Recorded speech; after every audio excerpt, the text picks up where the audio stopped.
So today I'm afraid Sam is off doing some filming or some editing or generally just being somewhere else and avoiding me. So you've got a self-shot Evo diary to contend with. This is the Elise S Cup and I thought it was worth doing a short video on it. It's basically the Elise S Cup R Racer but in road going trim.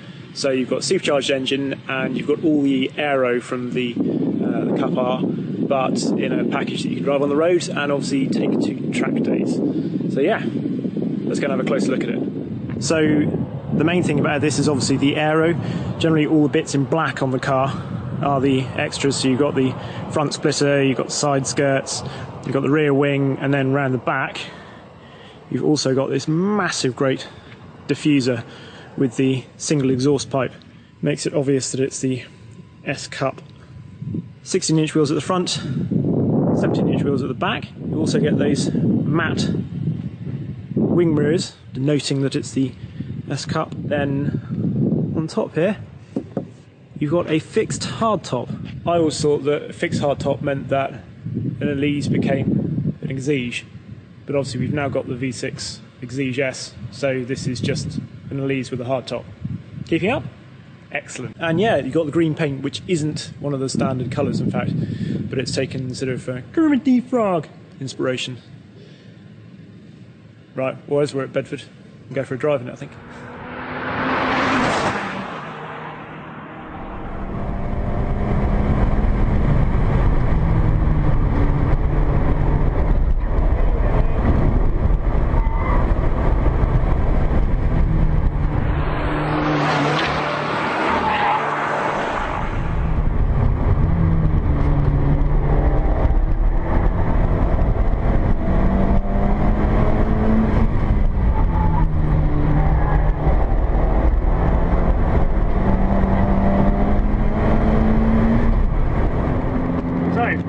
Cool down a bit.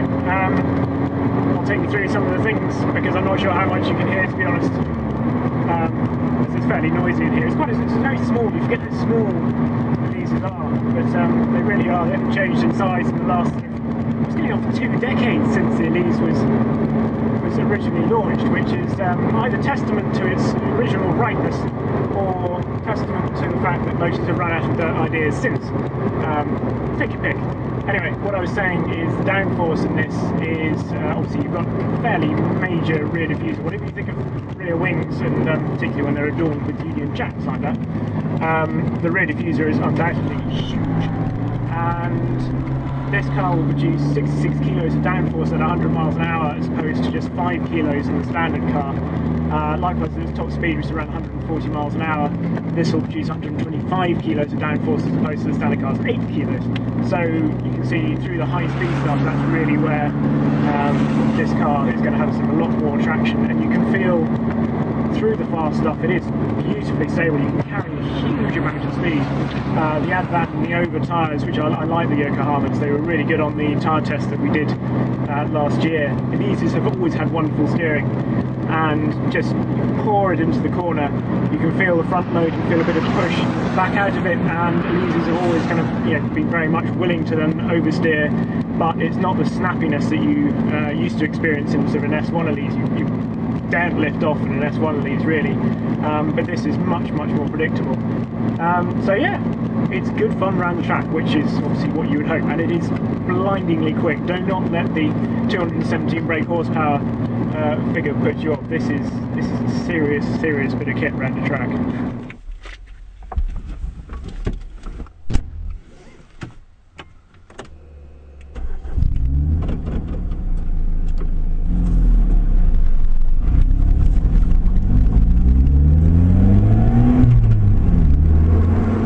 Second yesterday, I took the Elise home and had a bit of a drive on the road, and I woke up this morning. It's extremely frosty and cold this morning, and one of the worst things about an Elise in terms of practical things is I think you can live with an Elise. It might not be the most practical car, but there's a bit of boot space which if you pack carefully and thoughtfully and economically, then you can fit enough for a weekend away in it. And if you're travelling solo, then of course you've got the entirety of the footwell to put stuff in as well.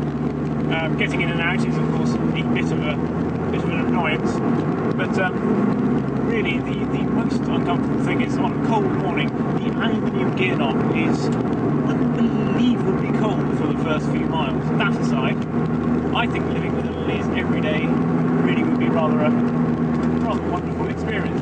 So this car's got the suspension from the Cup Racer, the sports suspension, and it's still perfectly livable with down a B road. It flows really nicely. You've got all those wonderful Elise messages coming back to you through the bonded aluminium chassis, and it's just a lovely experience. You can feel everything you want through the steering in terms of how it wakes up or lightens just as the front starts to push into understeer. The gearbox, which can be a little bit sort of stringy when you're trying to rush it on a track, is actually fine on the road. And possibly best thing of all, the pedals just feel so right from the moment you get into the car. The supercharged engine, well, it's not the most characterful, but on the road it's nice having that extra bit of power just to make everything sing a little more.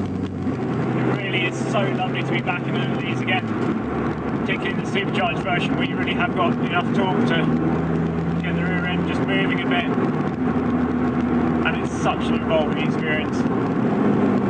So what should we conclude about the S Cup? Well, I suppose you could say that a standard bum basic Elise will give you 90% of what this gives you, but if you do track days, then obviously this adds an extra element with all the aero, which really does, it's a nice thing to have, and you really do feel the stability through the high-speed corners. And yet, it's still a wonderful road car. It's an Elise. I love it. Leave your thoughts on it in the comments box below.